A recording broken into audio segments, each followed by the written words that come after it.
जय श्री कृष्ण दोस्तों। श्रीमद् भागवत पुराण का 10वां स्कंद यज्ञ धनुष का तोड़ना। जब श्री कृष्ण बलराम मथुरा पहुंच गए तो राजमार्ग पर चलते हुए श्री कृष्ण की दृष्टि एक कुबड़ी युवती पर गई। सुंदर मुख वाली उस युवती के हाथों में सुगंधित चंदन का लेप था। अपने मित्रों का मनोरंजन करने के लिए कृष्ण ने उससे कहा, अरे सुंदर जांघों वाली युवती, तुम कौन हो? सच कहना, ये चंदन किसके लिए है? यदि तुम यह चंदन हमें दोगी तो शीघ्र ही तुम्हें इसका सुंदर फल प्राप्त होगा। उस युवती ने कहा, हे सुंदर, मैं कंस की दासी हूँ। चूँकि उन्हें चंदन बहुत अच्छा लगता है, मैं प्रतिदिन उनके लिए चंदन घिसती हूँ। मेरा नाम कुब्जा है। लोग मुझे त्रिवक्र, जिसका शरीर 3 स्थानों से मुड़ा हो, भी कहते हैं। यद्यपि भोजराज को यह चंदन अत्यंत प्रिय है, फिर भी भला तुमसे अधिक इसके योग्य कौन हो सकता है? श्री कृष्ण की सुंदरता, चंचलता, मधुरता, मुस्कुराहट, वाणी तथा कटाक्षों से पूरी तरह मोहित होकर कुब्जा अत्यंत भक्तिभाव से श्री कृष्ण बलराम की देह पर चंदन लगाने लगी, जिससे वे दोनों अधिक सुंदर और दिखने लगे। प्रसन्न हो उसे कुछ पुरस्कार देने के लिए श्री कृष्ण ने अपने पंजे से उसके पैरों की उंगलियों को दबाया, एक हाथ उसकी ठोड़ी के नीचे रखा और एक झटके में उसका शरीर सीधा कर दिया। तत्क्षण वह कुबड़ी युवती एक अत्यंत सुंदरी बन गई। उसका शरीर बिल्कुल सीधा हो गया। छरेरी कमर, बड़े नितंबों एवं स्तनों के साथ वह बहुत आकर्षक दिखने लगी। कृष्णा कृष्णा रटते रटते बीती रे उमरिया, हे यदुनंदन कब आओगे? हे यदुनंदन कब आओगे? कुब्जा की नगरिया, कृष्णा कृष्णा रटते रटते बीती रे उमरिया। सच में तो कुब्जा कृष्ण के नाम का ही चंदन घिसती थी, लगाती थी कंस को, और आज उसकी ये इच्छा पूरी हो गई। जैसे चंदन लगाया श्री कृष्ण भगवान के, वह सुंदर युवती हो गई। 3 जगह से मुड़ी हुई कुब्जा एक बहुत सुंदर युवती हो गई।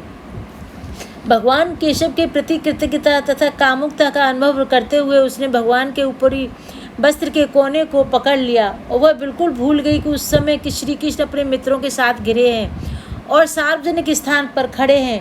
विलासी मुस्कान के साथ उसने कहा, हे नायक, चलो मेरे घर चलो, मैं तुम्हारे विरह को सहन नहीं कर पाऊंगी। हे पुरुष शिरोमणि, मेरे ऊपर दया करो, क्योंकि तुमने मेरे चित्त को बुरी तरह झकझोर दिया है। अब कुब्जा अपने घर को ले जाने के लिए श्री कृष्ण से कह रही हैं। यह सुनकर श्री कृष्ण को लज्जा आ गई। पहले उन्होंने बलराम जी और फिर अपने सखाओं की ओर देखा, परंतु उस युवती के सरल हृदय को जानकर वे थोड़े हंसे और कहा, हे सुंदरी, मैं तुम्हारे इस आमंत्रण से प्रसन्न हूँ और जैसे यहाँ आने का मेरा प्रयोजन पूरा हो जाएगा, मैं अवश्य तुम्हारे घर आऊँगा। एक तो मैं घर से दूर हूँ, दूसरा अभी तक अविवाहित हूँ। तुम जैसी युवती ही हमारा आश्रय है, हमें समस्त चिंताओं से मुक्त कर सकती हैं। इन मधुर वचनों के साथ उससे विदाई लेकर श्री कृष्ण बाजार की ओर बढ़े, जहाँ व्यापारियों ने उन्हें श्री बलराम जी को विभिन्न वस्तुएं भेंट देकर उनकी पूजा की। उस समय श्री कृष्ण की सुंदरता से मंत्र मुग्ध होकर तथा उनके प्रति रति प्रेम की भावनाओं से विचलित होकर उनके अनेक स्त्रियां एकत्र हो गई। तब श्री कृष्ण ने वहाँ के लोगों से स्थान के विषय में पूछा जहाँ धनुर्युद्ध हो रहा था। वहाँ पहुंचकर श्री कृष्ण ने देवराज इंद्र के समान देदीप्यमान दिख रहे अद्भुत धनुष को देखा। अनेक सैनिक उस दिव्य धनुष पर पहरा दे रहे थे तथा अनेक पुजारी सम्मान पूर्वक उनकी पूजा में व्यस्त थे। भीड़ को काटकर अपना रास्ता बनाते हुए कृष्ण ने पहरेदारों की परवाह किए बिना उस धनुष को उठा लिया।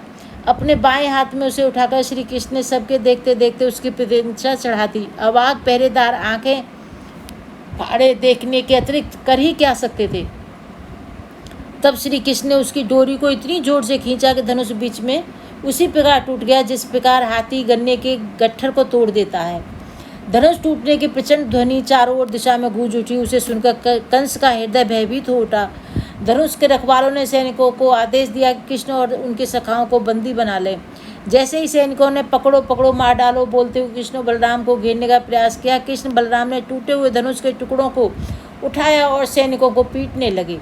सैनिकों की सहायता के लिए कंस ने कंस ने एक छोटा सैन्य दल वहाँ भेजा। उन सबका वध करने के बाद श्री कृष्ण बलराम प्रमुख द्वार से होकर उस यज्ञ स्थली से बाहर आए और नगर का अपना दौरा जारी किया।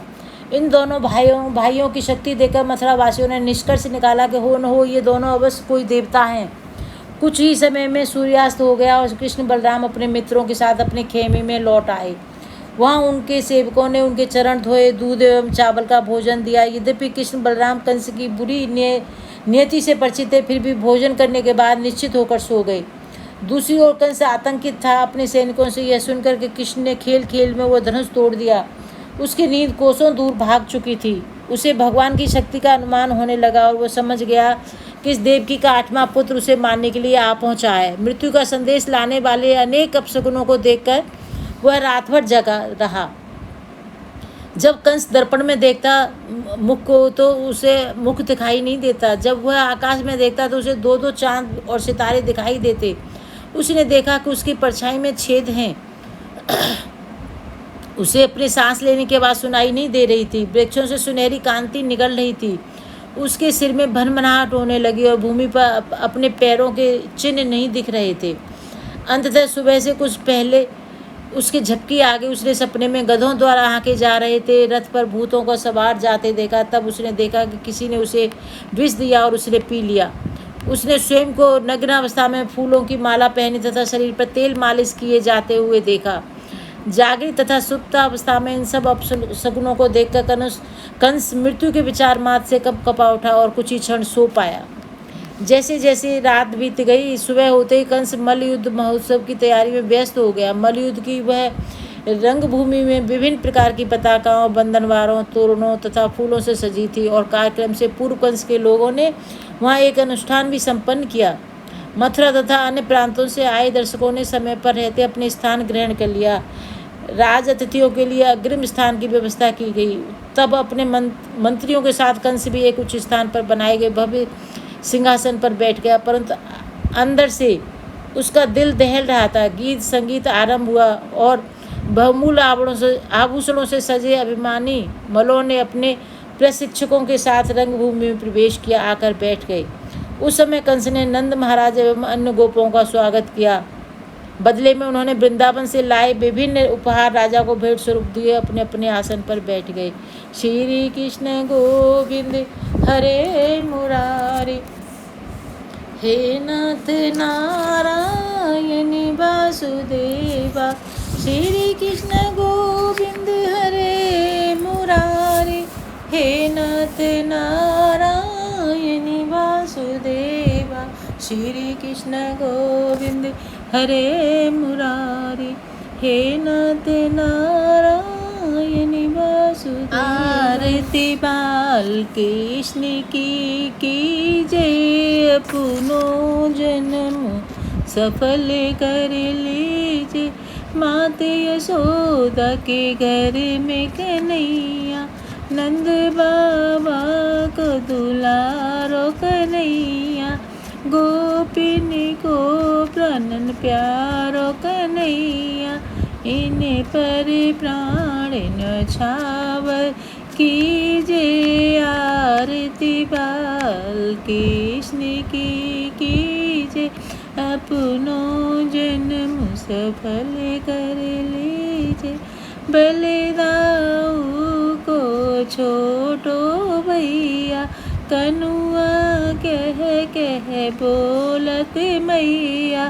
प्रेम मुदित मन इनको दीजिए। आरती बाल कृष्ण की कीजिए, अपनो जन्म सफल कर लीजिए। श्री राधावरी सुवन कन्हैया, ब्रज रज को मन मीत कन्हैया। तन मन धन सब इनको दीजिए। आरती बाल कृष्ण की कीजिए, अपनो जन्म सफल कर लीजिए। राधे राधे दोस्तों। जो भी पहली बार आए चैनल को सब्सक्राइब करें, वीडियो को लाइक करें और शेयर करें। जय श्री कृष्ण। मिलते हैं फिर दूसरी भागवत की वीडियो में।